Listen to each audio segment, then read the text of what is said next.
Shalom jemaat Tuhan yang dikasihi. Kita berjumpa kembali minggu ini. Apa kabar semuanya? Saya berharap lewat ibadah kita hari ini setiap kita boleh menerima berkat-berkat Tuhan yang ajaib. Sebelum kita beribadah, mari satukan hati kita akan berdoa.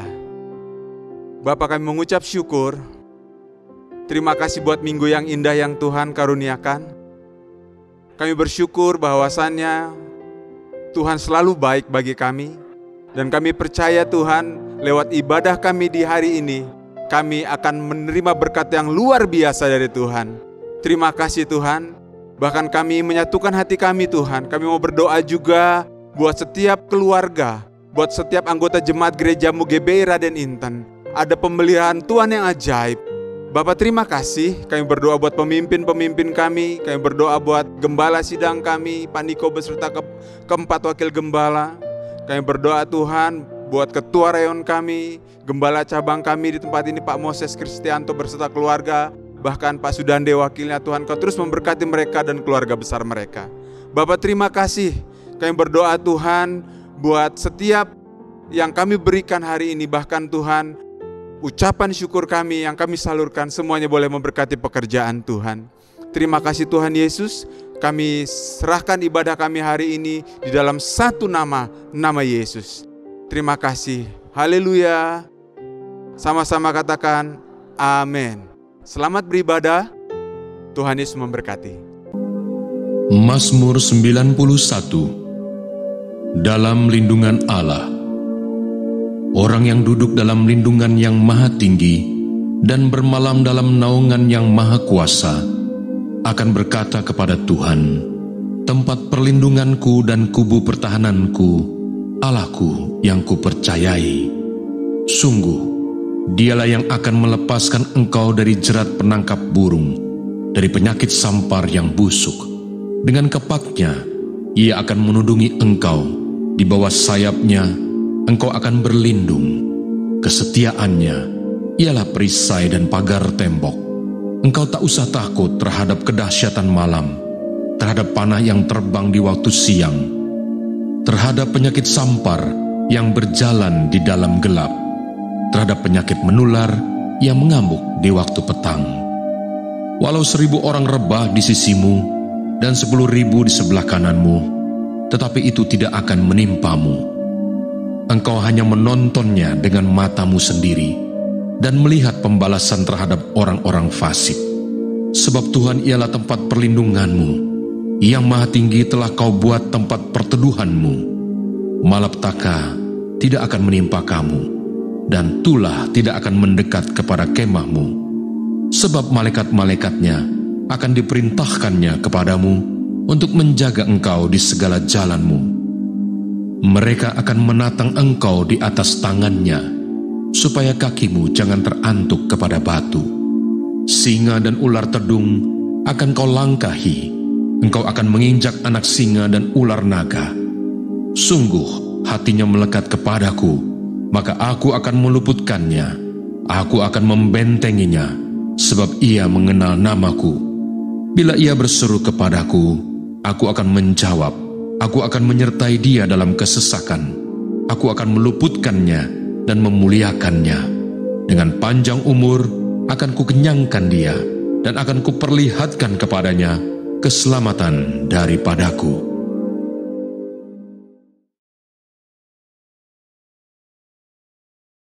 Shalom semua. Di tahun integritas ini, kita perlu belajar untuk memiliki kemurnian atau kesucian hati.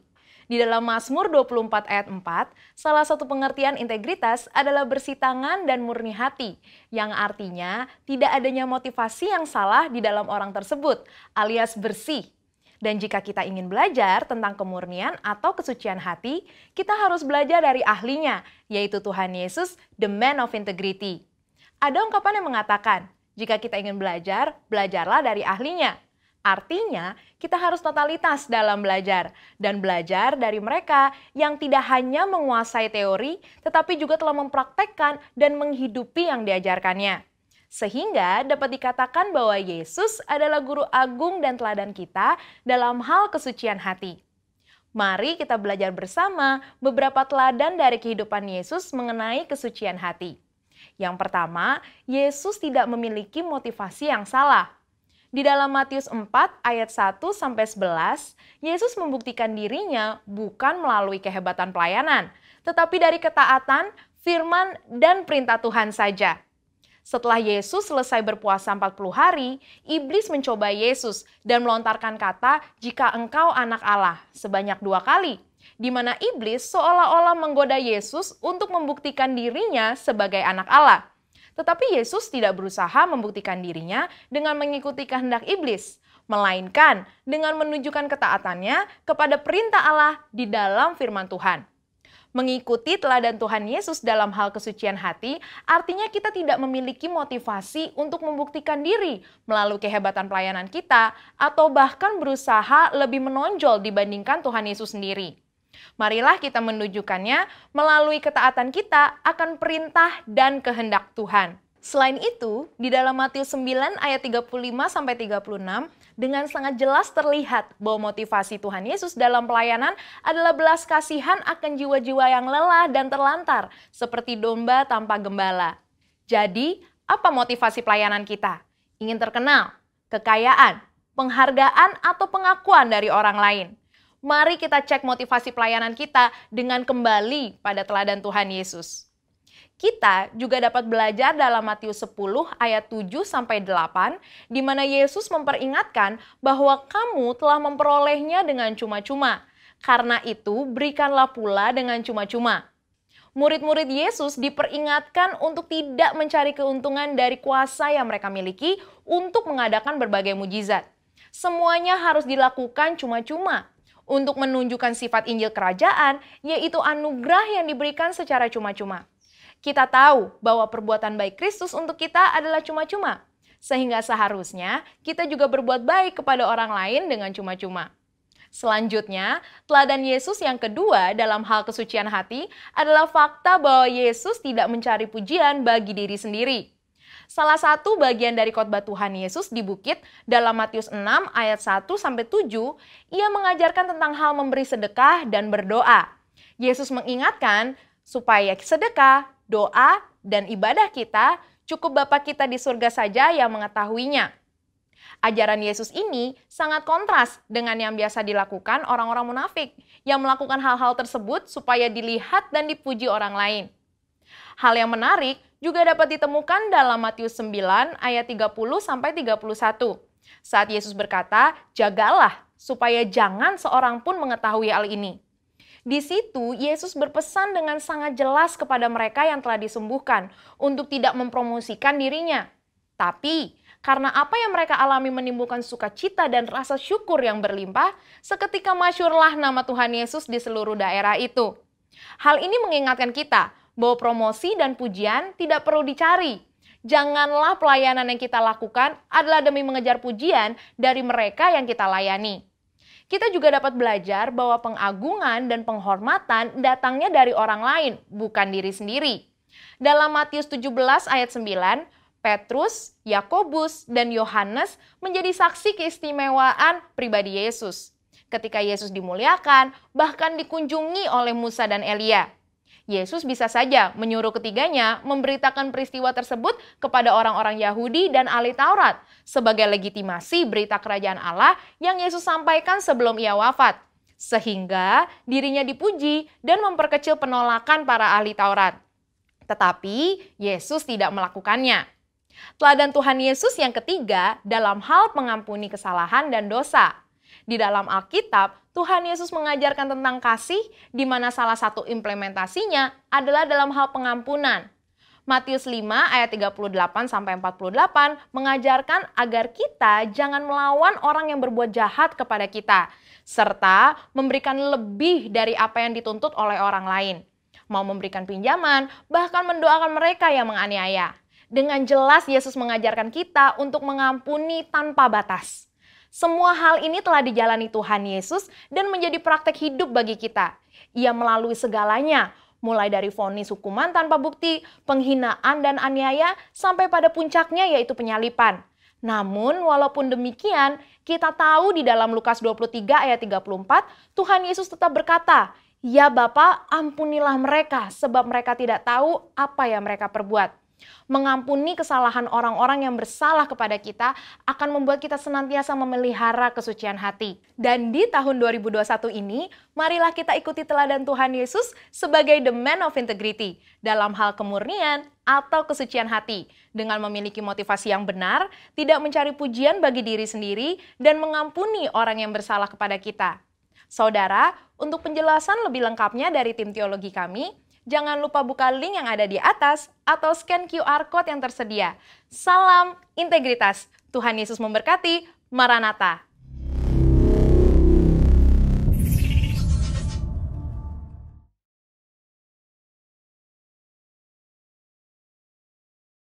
Haleluya, puji nama Tuhan. Shalom Bapak Ibu Saudara, di rumah-rumah, di mana saat ini saudara berada, saya percaya semua kita diberkati Tuhan.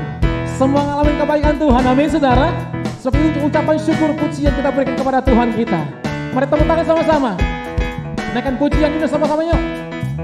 Masuk gerbangnya bersyukur dengan penuh pujian, bersyukur di hadiratnya, nyanyi besarkan agung namanya, puji dia tiuplah sangkakala, musik dan tarian, semua makhluk di bumi di surga dengan segenap hati angkat pujian, sebab Tuhan baik, sebab Tuhan baik, sebab Tuhan baik, anugerahnya kekal selamanya.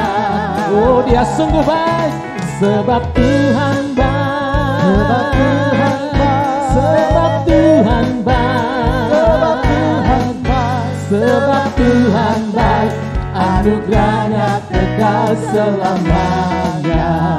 Yesus Kristus dia pencipta segala-galanya. Haleluya. Mari angkat suara sama-sama ya, katakan. Yesus Kristus Allah Tuhanku, pencipta segalanya, datang sujud di hadapannya. Angkat tanganmu, naikkan puji dia, come on.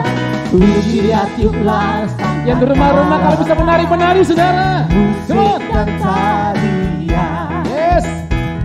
Semua makhluk di bumi di surga dengan segenap hati angkat pujian, sebab Tuhan baik, sebab Tuhan baik, sebab Tuhan baik, anugerahnya kekal selamanya.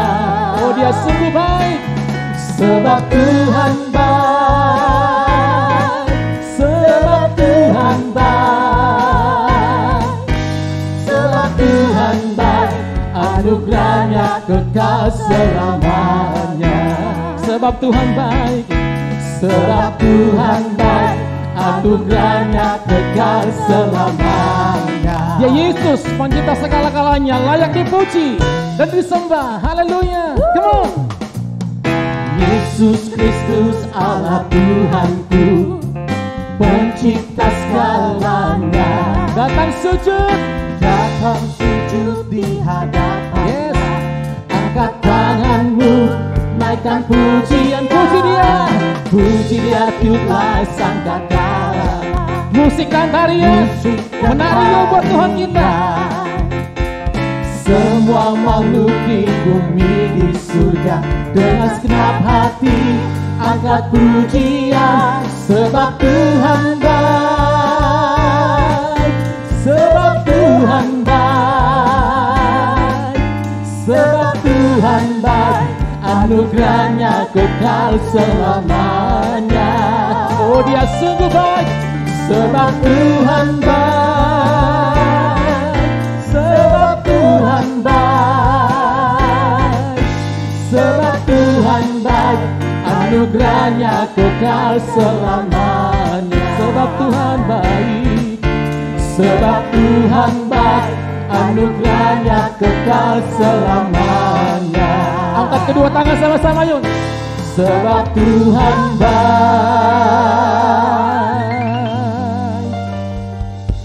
anugerahnya kekal selamanya.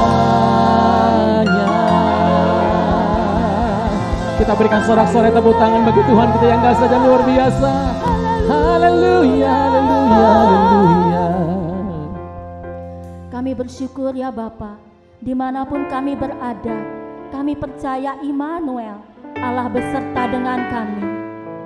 Dimanapun di rumah kami Tuhan, di tengah-tengah keluarga yang kami kasihi, pada hari ini kami mau naikkan doa pujian dan penyembahan kami kepada Tuhan.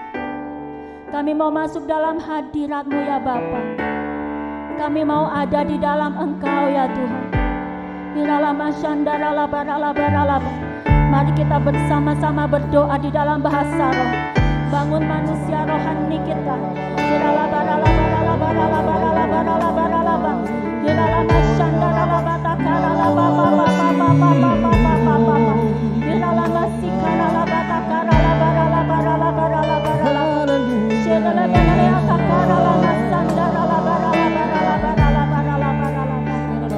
Terima kasih ya Tuhan, Engkau baik bagi setiap kami ya Tuhan.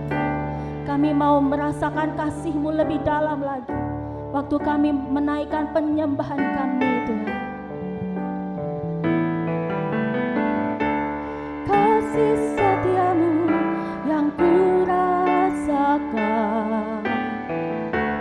lebih tinggi dari langit biru.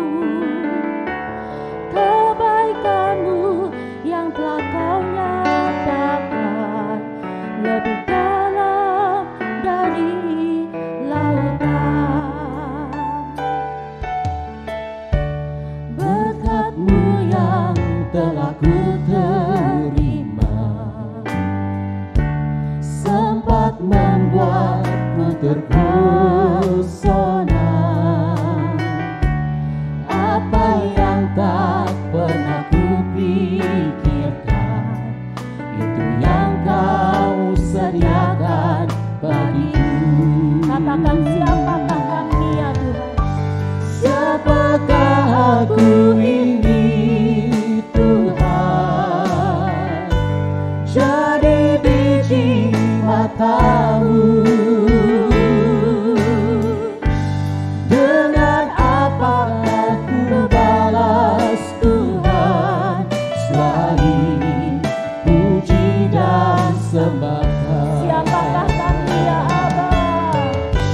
Siapakah aku ini Tuhan? Jadi biji mata-Mu. Dengan apakah aku balas Tuhan selain puji dan sembahkan? Kami mau mengingat kasih-Mu ya bagi kami ya Tuhan. Kasih setia-Mu yang kurasakan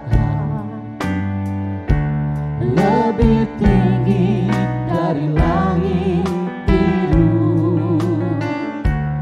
Kebaikan-Mu yang telah Kau nyatakan lebih dalam dari lautan. Berkat-Mu yang telah ku terima sempat membuatku terpesona. Apa yang tak pernah ku pikirkan, itu yang Kau sediakan bagiku. Mari mengangkat tangan kita bersama-sama katakan, siapakah aku ini Tuhan? Jadi biji mata-Mu. Dengan apakah ku balas Tuhan selain puji dan sembah?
siapakah kami ini Tuhan, sehingga Engkau memahkotai kami dengan keselamatan-Mu.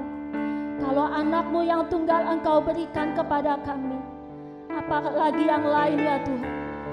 Firman-Mu mengatakan, carilah dahulu kerajaan-Mu Tuhan, maka yang lainnya akan ditambahkan bagi kami. Terima kasih ya Bapa, terima kasih ya Tuhan.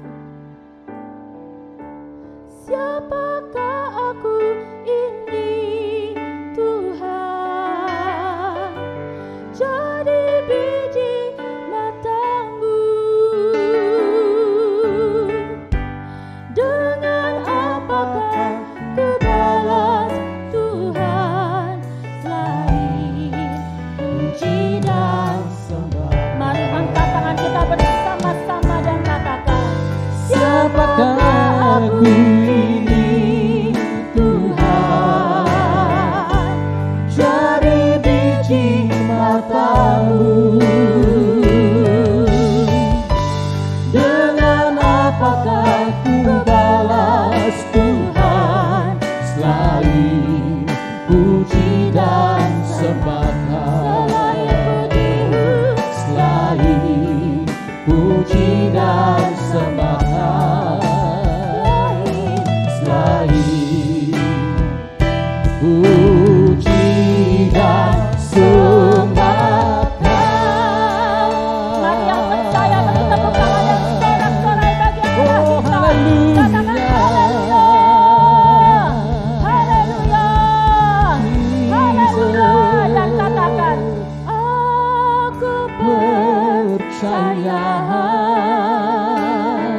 berkat-Mu atasku melimpah. Kebajikan, kemurahan selalu mengikutiku. Ku puji, ku sembah Kau Tuhan. Aku percaya ya Bapa. Aku percaya berkat-Mu atasku melimpah. Kebajikan, kemurahan selalu mengikutiku. Ku puji, ku sembah Kau Tuhan. Mari yang percaya beri tepuk tangan dan sorak-sorai bagi Allah kita. Katakan, aku percaya berkat-Mu atasku melimpah. Katakan, kebajikan dan kemurahan-Nya, kebajikan, kemurahan selalu mengikutiku. Ku puji, ku sembah Kau Tuhan. Sekali lagi katakan, aku percaya. Aku percaya berkat-Mu atasku melimpah. Kebajikan, kemurahan selalu mengikutiku. Ku puji, ku sembah Kau Tuhan.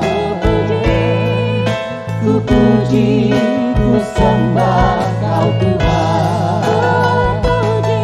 Ku puji, ku sembah Kau Yesus. Mari yang percaya beri tepuk tangan bagi Allah kita. Katakan haleluya, haleluya. Mari terus berdoa dalam bahasa roh saudara. Bapak Ibu Saudara bersama dengan keluarga di rumah-rumah saat ini, mari berdoa dalam bahasa roh. Rasakan hadirat Tuhan saudara. Rasakan kasih Tuhan mengalir melawat setiap pribadi lepas pribadi. Hadirat Tuhan menyembuhkan setiap kita. Hadirat Tuhan memberikan kelegaan.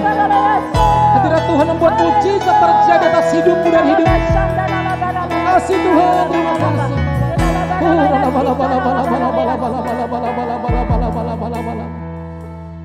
Apapun keadaan kami hari-hari ini ya Tuhan, yang kami percayai Engkau Bapa yang baik, tidak pernah gagal, tidak pernah lalai menepati setiap janji-Mu dalam kehidupan kami.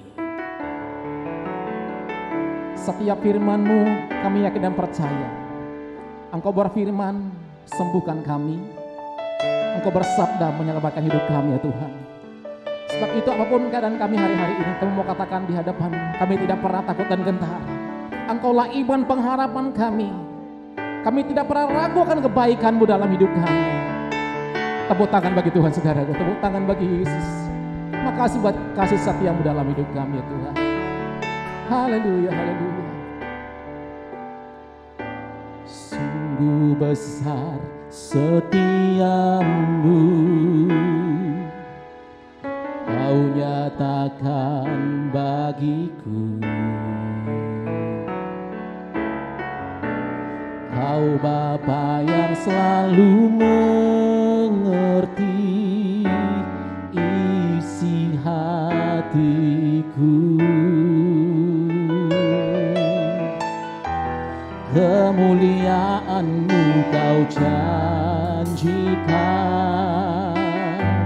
aku tetap percaya, ku percaya janji-Mu ajaib terukir dalam kehidupanku. Ku berserah di dalam kekuatan-Mu, ku percaya.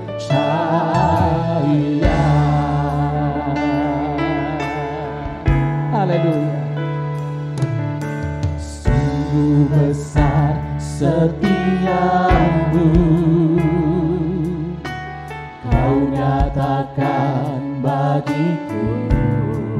Kau Bapa yang selalu mengerti, Kau Bapa yang selalu mengerti setiap isi hati kami ya Tuhan. Isi hati. Makasih buat kemuliaan-Mu. Yes. Kemuliaan-Mu Kau janjikan, aku tetap percaya, percaya janji-Mu ajaib terukir dalam kehidupanku. Ku berserah di dalam kekuatan hanya Kau Tuhan, hanya Kau segalanya bagiku. Percaya, percaya janji-Mu ajaib. Makasih Tuhan, terukir dalam kehidupanku. Ku berserah di dalam kekuatan-Mu, ku percaya. Kami percaya setiap janji-Mu Tuhan, percaya janji-Mu ajaib, janji-Mu ajaib. Oh, kami imani Tuhan, kerja di atas hidup kami di dalam kekuatan, hanya Kau segalanya bagiku. Percaya, percaya janji-Mu ajaib terukir dalam kehidupanku. Ku berserah di dalam kekuatan-Ku, percaya. Apapun keadaanmu hari-hari ini saudara, di hadapan Tuhan yang dahsyat dan luar biasa, mari sama-sama kita katakan, akan ku takut, tak akan ku gentar. Kaulah imanku, Kaulah Tuhanku, tak akan ku ragukan kebaikan-Mu di hidupku. Ku percaya janji-Mu ajaib terukir dalam kehidupanku.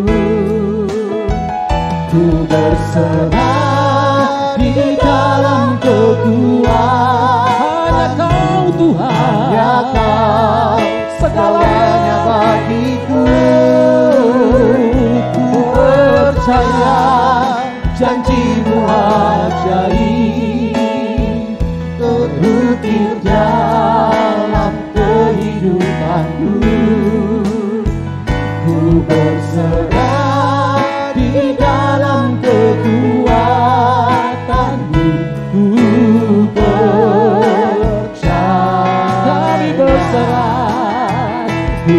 berserah di dalam kekuatan-Mu. Mari bersama-sama kita angkat kedua tangan kita, katakan, ku berserah di dalam kekuatan-Mu, ku percaya.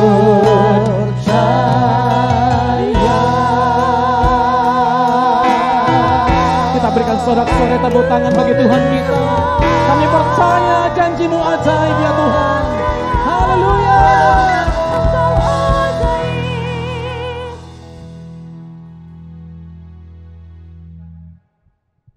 Shalom saudara-saudara yang saya kasih di dalam nama Tuhan Yesus Kristus. Saya bersyukur untuk kesempatan saya menyampaikan firman Tuhan lewat online ini secara khusus untuk GBI Radin Inten, dan saya bersyukur sahabat saya Pendeta Moses yang menjadi gembala di sana. Biarlah jemaat Tuhan tetap ada dalam perlindungan Tuhan. Tema kita pada hari ini berbicara tentang ketaatan. Nah, saudara, sebelum kita berbicara tentang tema ini, mari kita bersatu di dalam doa. Bapa, terima kasih untuk kesempatan-Mu bagi kami masing-masing, di mana di dalam situasi seperti ini, Tuhan mengizinkan kami untuk dapat menikmati kebenaran firman-Mu.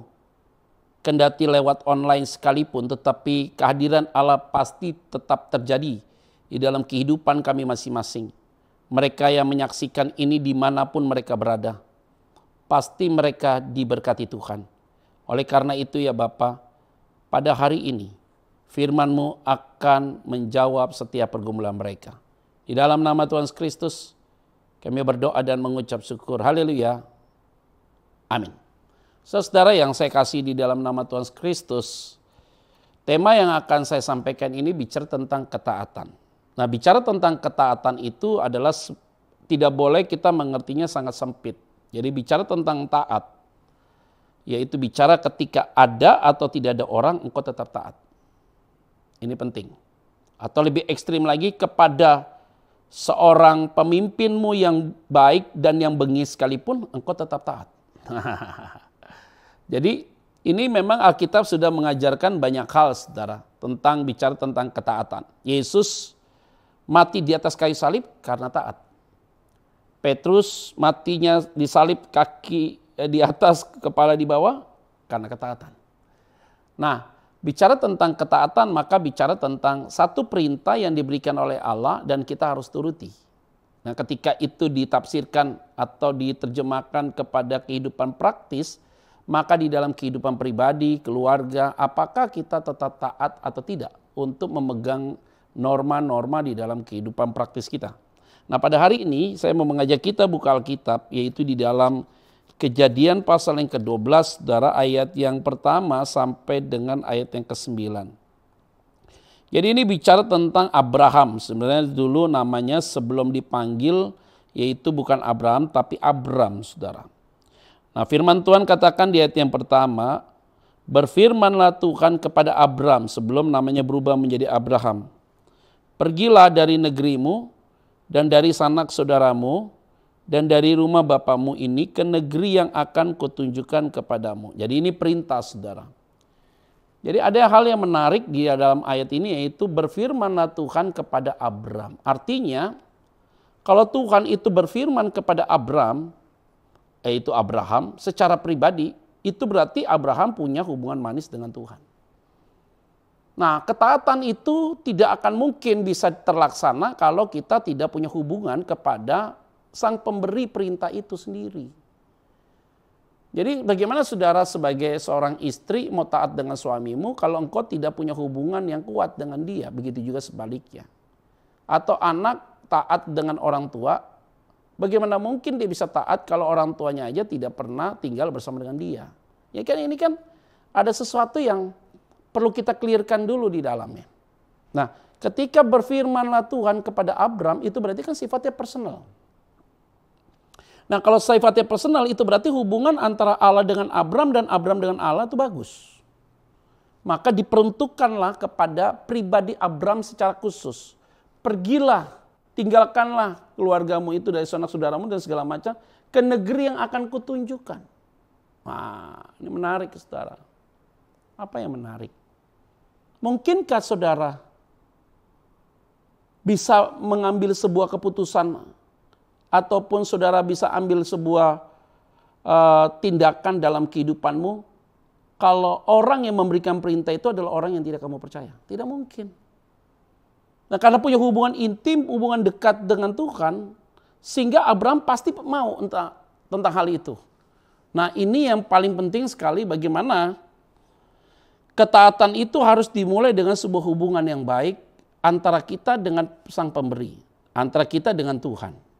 Nah, untuk membereskan hal-hal yang tidak penting itu dalam diri kita harus dimulai sejak dini, sehingga engkau bisa taat dalam segala sesuatu. Jadi ada ataupun gembalamu, ada ataupun orang di sekitarmu, suamimu, istrimu, ya kamu tetap taat, aturan main itu tetap jalan. Nah, yang menarik adalah Tuhan memisahkan Abram dengan keluarganya, karena lingkungan di saat itu adalah lingkungan yang pada menyembah berhala. Jadi Tuhan memerintahkan Abram itu dengan maksud yang baik sebenarnya. Memisahkan dari lingkungan yang tidak baik.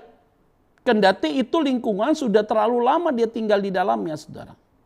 Tapi dia harus keluar dari lingkungan itu karena Allah mau supaya Abram itu ada dalam satu kehidupan yang berbeda. Dan memiliki sebuah terobosan yang luar biasa.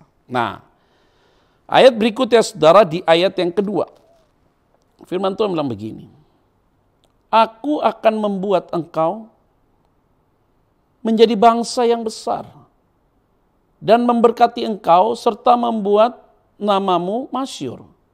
Dan engkau akan menjadi berkat. Di ayat yang kedua ini saudara, ketika Tuhan memberikan perintah kepada Abram untuk ditaati, Tuhan tidak hanya serta-merta sampai di situ, tetapi Tuhan selalu juga ada dalam satu posisi memberikan sebuah janji kepada pribadi yang akan dia utus. Aku akan membuat engkau menjadi bangsa yang besar, memberkati engkau, membuat namamu masyhur, dan engkau akan menjadi berkat. Waduh, 4 janji Tuhan kepada Abram, saudara. Aku akan memberkati engkau, menjadi bangsa yang besar, dan namamu akan masyhur, dan aku akan menjadi berkat bagi banyak orang. Waduh, hebat sekali. Artinya, saudara, jangan mengambil keputusan atau kita taat untuk melakukan sesuatu tanpa kita mengikuti setiap arahan daripada dia dan tanpa kita dalam pengertian bahwa kita itu tidak boleh sampai dengan taat tapi taat bodoh, begitu loh saudara.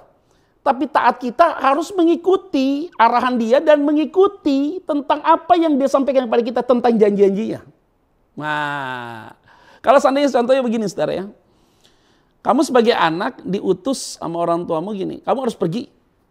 Pergi kemana? Ya pokoknya pergi. Wah itu ngaco namanya.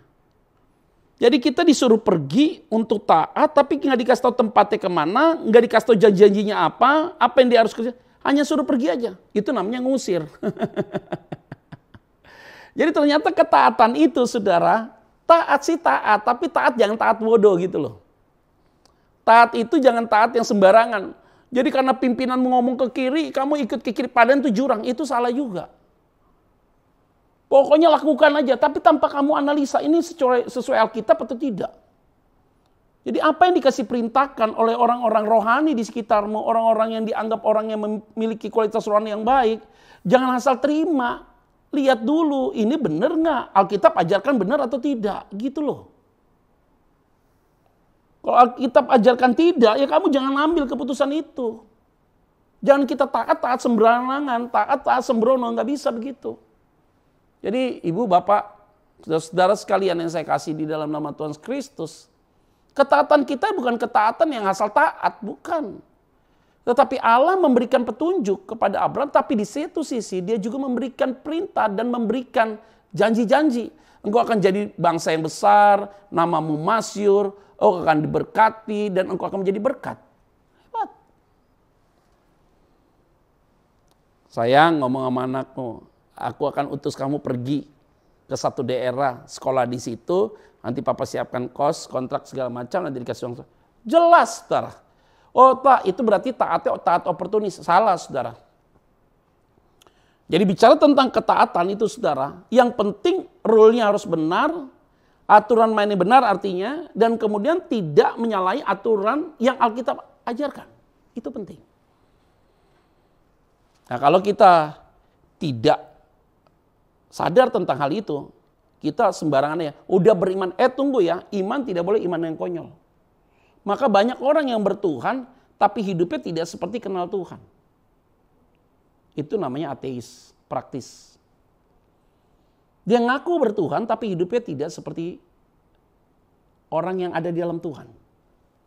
Artinya, Tuhan memberikan perintah, tapi Tuhan juga memberikan janji-janji kepada Abraham. Wah, ini hebat. Ayat yang ketiga. Firman Tuhan bilang apa? Aku akan memberkati orang-orang yang memberkati engkau dan mengutuk orang-orang yang mengutuk engkau. Dan oleh semua kaum di muka bumi akan mendapat berkat. Ayat yang ketiga bicara bukan hanya janji pemeliharaan di ayat yang kedua, tapi janji psikologi juga diberikan kepada Abram di ayat yang kedua. Tetapi di ayat yang ketiga ada janji perlindungan. Siapa yang memberkati engkau akan kuberkati. Siapa yang mengutuk engkau akan kukutuk. Dan olehmu semua kaum di muka bumi akan mendapat berkat. Nah, ini saudara-saudara yang saya kasih di dalam nama Tuhan Kristus. Allah itu tidak akan mungkin memberikan perintah kepada kita tanpa sebuah alasan dan tanpa memberikan sebuah protek dalam hidup kita. Bukan hanya memberkati engkau secara materi, secara psikis, tetapi juga ada perlindungan Tuhan buat saudara. Ini penting. Maka firman Tuhan selalu bilang apa? Aku utus engkau di tengah-tengah serigala. Udahlah, ini kan matematika yang tidak perlu harus dibahas, saudara. Apa tuh matematika? Mana mungkin sih domba menang sama serigala?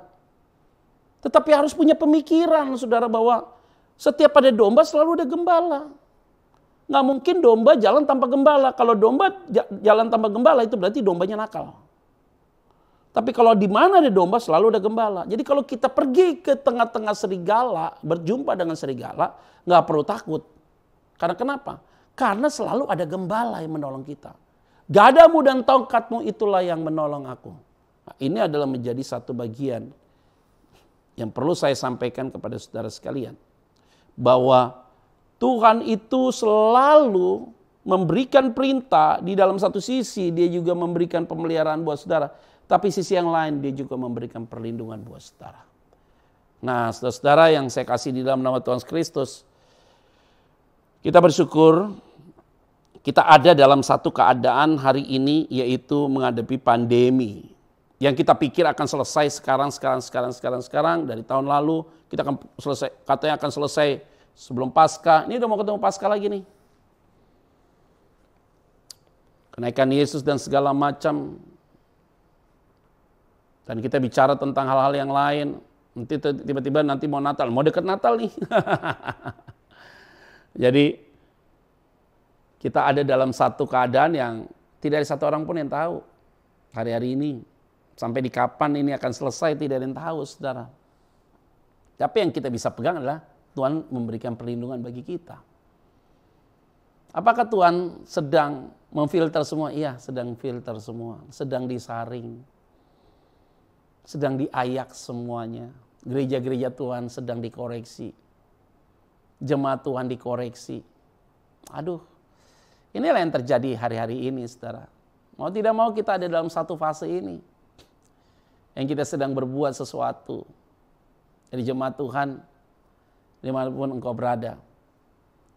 Saya mau ingatkan bagi kita semua bahwa tetaplah pegang akan janji perlindungan Tuhan. Ketika kita taat tentang hal itu pasti, dan meyakini tentang hal itu, pasti kita tidak akan goyah. Nggak mungkin kita goyah. Sedikit pun kita tidak goyah. Maka di ayat selanjutnya, saudara, ayat yang keempat. Apa yang Allah sampaikan kepada Abram itu, apakah sungguh-sungguh Abram itu taat atau tidak? Ini penting. Ayat 3. Lalu pergilah Abram seperti yang difirmankan Tuhan kepadanya. Dan Lot pun ikut bersama-sama dengan dia. Abram berumur 75 tahun ketika ia berangkat dari Haran. Apa artinya? Jadi ternyata ketika Abram mendengarkan perintah dari Allah tentang kamu harus pergi meninggalkan sanak saudaramu ke negeri yang akan kutunjukkan. Nah, aku akan membuat namamu besar, namamu masyhur. Engkau akan menjadi berkat dan engkau hidupmu akan jadi berkat, diberkati dan menjadi berkat. Siapa yang memberkati engkau akan kuberkati, siapa yang mengutuk engkau akan kukutuk. Ayat 4. Lalu pergilah Abram seperti yang difirmankan Tuhan kepadanya. Ketaatan. Ini yang saya bilang, taatnya di sini. Artinya Abram tidak bodoh. Jadi dia dengar segala sesuatu, jangan cepat merespon sampai Allah berhenti untuk berbicara, baru engkau bertindak. Artinya jangan bertindak tanpa Allah berbicara dengan jelas kepada saudara. Jangan mengambil keputusan kalau engkau tidak pernah mendapatkan tanda daripada Tuhan. Ketika kita dapat sign dari Tuhan, baru engkau bisa melakukan keputusan itu apapun. Nah, ini adalah menjadi satu bagian part bicara tentang ketaatan itu sendiri. Nah, kalau kita tahu tentang hal-hal demikian, saudara, sehingga kita tuh tidak akan terlena, saudara, untuk mengambil keputusan yang tanpa sebuah alasan. Saya masih ingat ketika saya dipanggil Tuhan menjadi seorang pelayan Tuhan. Sederhana saja, saudara. Tuhan pulihkan saya berkomitmen kalau Tuhan pulihkan saya siap menjadi pelayan Tuhan. Tuhan pulihkan saya siap untuk menjadi pelayan Tuhan. Itu dia, saya keputusan gitu aja kok, sederhana. Jadi apa yang saya sampaikan pada Tuhan, apa yang sudah Tuhan kerjakan buat saya, maka itu yang saya lakukan.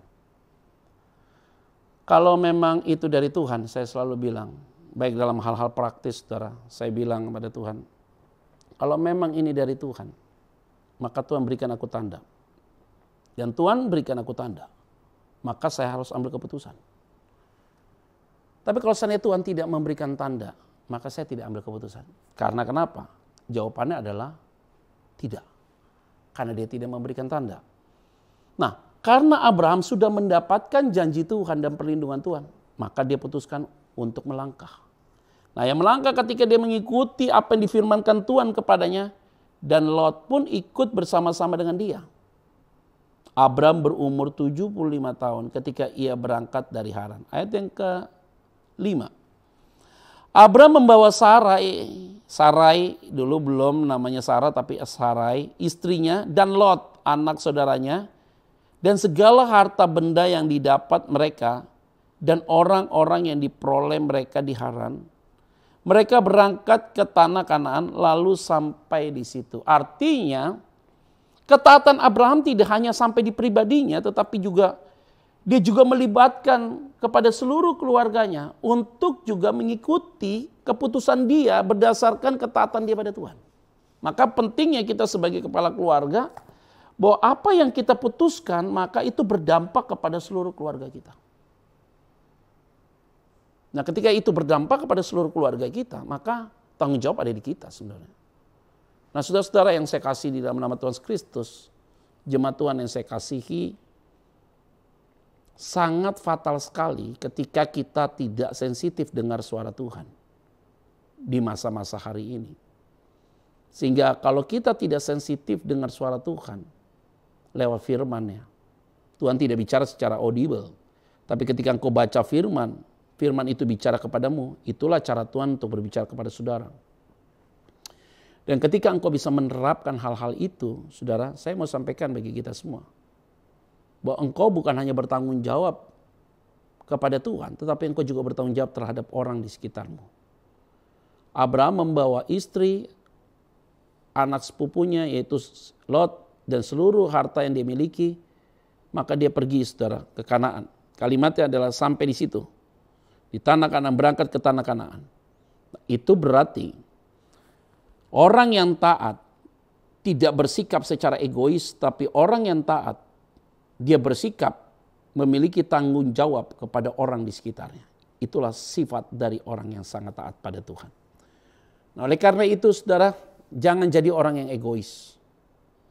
Jadilah orang yang benar-benar punya rasa kepedulian yang tinggi kepada orang-orang di sekitar kita. Tetapi di sisi yang lain, saudara harus ada dalam satu posisi, punya pertanggungjawaban sungguh-sungguh di hadapan Tuhan.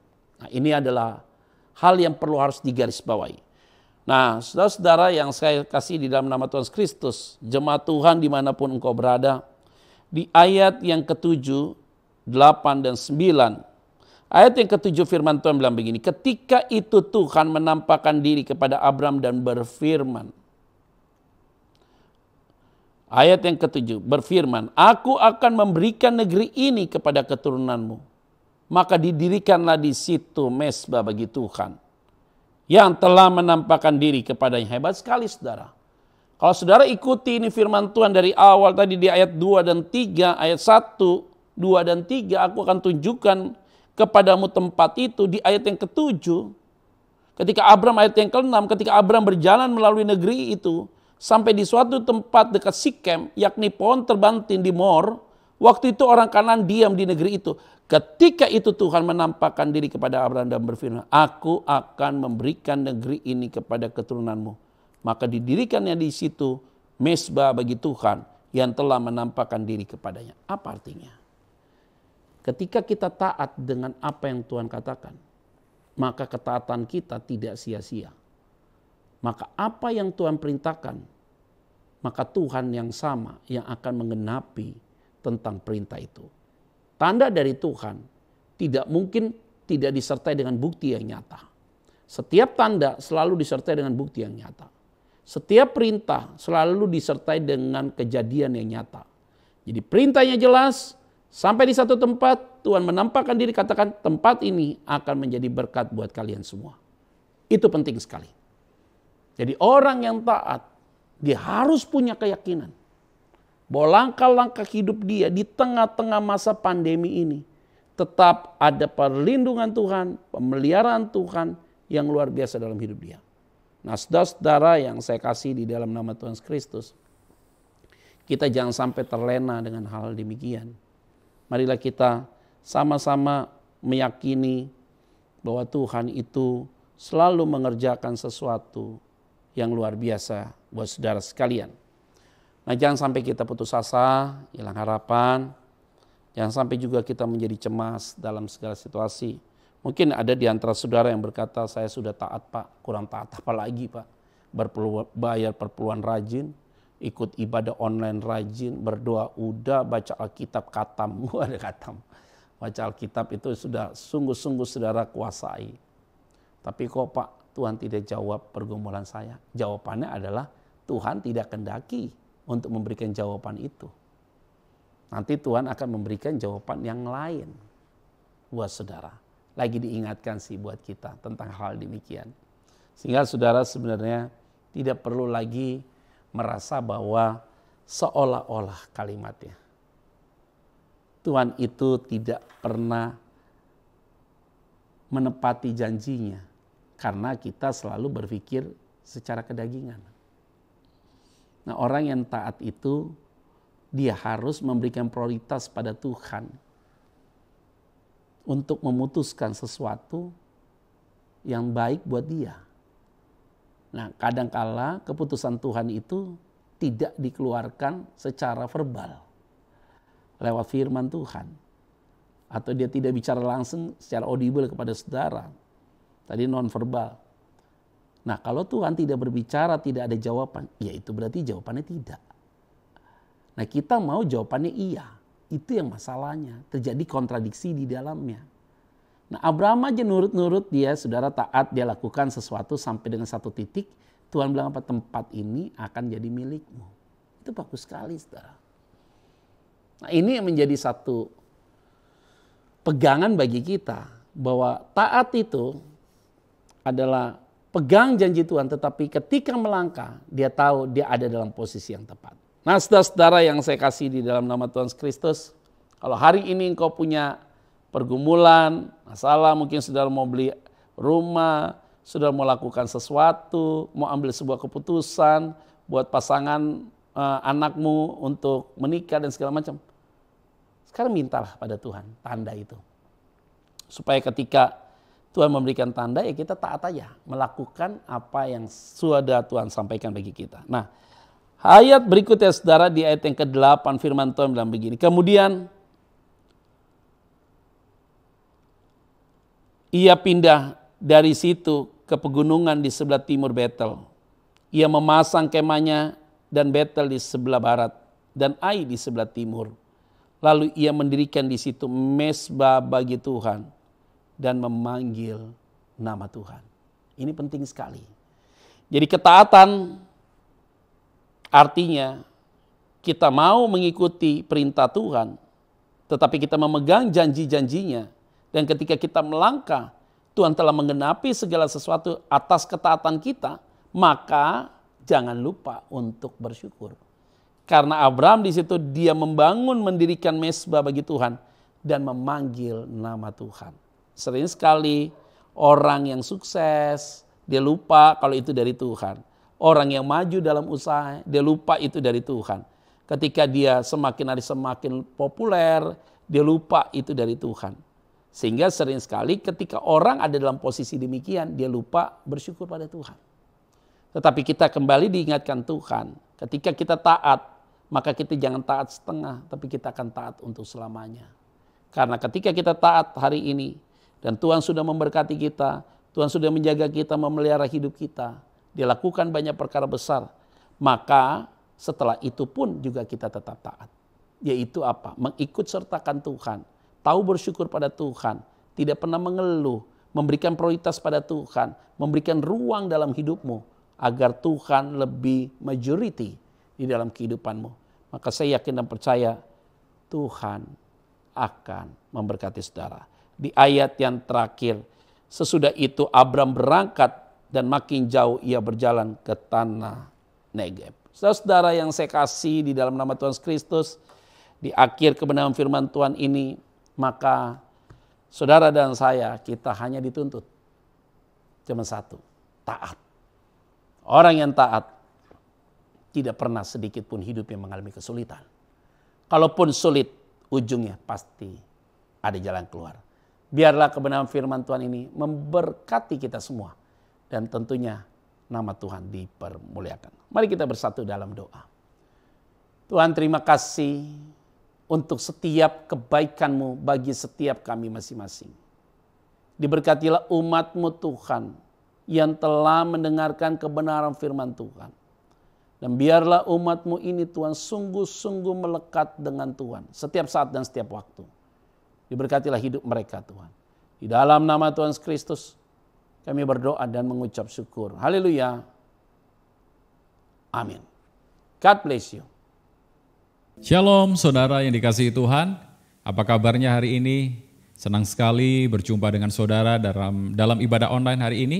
Saya percaya firman Tuhan yang sudah kita dengar melalui hamba-Nya akan memberkati kita, menguatkan kita, menuntun kita untuk hidup sesuai dengan apa yang Tuhan mau. Sebelum kita akhiri ibadah kita hari ini, mari kita sama-sama perkatakan definisi dari Pentakosta ketiga. Bersama dengan saya, mari kita ucapkan bersama-sama. Pentakosta ketiga adalah pencurahan Roh Kudus yang dahsyat di zaman now, melebihi yang terjadi di Azusa Street. Pentakosta ketiga akan mengakibatkan penuaian jiwa yang terbesar dan yang terakhir sebelum Tuhan Yesus datang kembali. Pentakosta ketiga akan membangkitkan generasi Yeremia, yaitu anak-anak muda yang dipenuhi Roh Kudus, cinta mati-matian kepada Tuhan Yesus, tidak kompromi terhadap dosa dan akan bergerak untuk memenangkan jiwa. Pentakosta ketiga lahir di Indonesia dan bergerak ke bangsa-bangsa. Gerakan ini dari timur ke barat dan akan kembali ke Yerusalem. Pentakosta ketiga akan memberikan kuasa untuk menyelesaikan amanat agung dan setelah itu Tuhan Yesus datang kembali. Amin. Mari bersama-sama kita siapkan hati kita untuk terima berkat dari Tuhan. Arahkan hati saudara, angkat kedua tangan saudara kepada Tuhan. Terimalah berkat anugerah dan damai sejahtera yang berlimpah-limpah dari Bapa di surga melalui anaknya yang tunggal, Yesus Kristus, dan persekutuan yang manis dengan Roh Kudus memberkati kita dari sekarang sampai selama-lamanya. Dalam nama Yesus kita terima berkat ini. Haleluya. Amin. Tuhan memberkati kita semua. Tuhan baik, sebab Tuhan baik, anugerahnya kekal selamanya. Oh, dia sungguh baik, sebab Tuhan baik.